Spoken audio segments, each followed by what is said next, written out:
শুনেন, ভালো ভালো বলে দিতেছি, আমি আমার বাসায় 11টায় আসবো। আপনি ভালো মতো 11টায় গেট খুললে তো ভালো, আর যদি না খুলেন তাহলে আপনার বাসায় ঢুকে আপনার গায়ে আগুন ধরাই দিব। কি কি কি কি বলতেছেন? আপনি কি কি বলতেছেন? আগুন ধরা দিবেন মানে কি? আপনি কি আমার আগুন ধরান দেওয়ানোর থ্রেট দিতেছেন? হ্যাঁ, অ্যাটেম্প টু মার্ডার। আপনার আর এই বাড়িতে থাকা চলতো না। আপনি অন্যদিকে বাসা দেখবেন। কথা ফাইনাল। দাঁড়ান আপনি। আমি আজকে থানায় জিডি করতে চাইতেছি আপনার নামে। আপনার নামটা একটু বলেন। জিডিতে তো মেনশন করতে হবে। আমার নাম আমার নিজের বলা লাগবে না। আমার নাম আপনি একটু নিজেই জানতে পারবেন। আপনার ফাদার কই?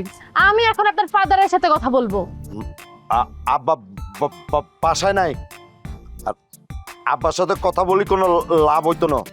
এখন থেকে এই বাড়িতে থাকতে হইলে আমার রুলস, আমার নিয়ম মানি চলতে হবে। কথা বুঝা গেছে? ক্লিয়ার?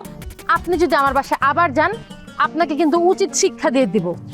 আপনার যদি টাকার দরকার হয় আপনি যাবেন না, আপনার বউকে পাঠাবেন, আপনার বউয়ের কাছে টাকা দিয়ে দিব। আপনাকে যদি আমার বাসার আশেপাশে দেখছি একদম অপমান করে বের করে দিব বলে দিলাম।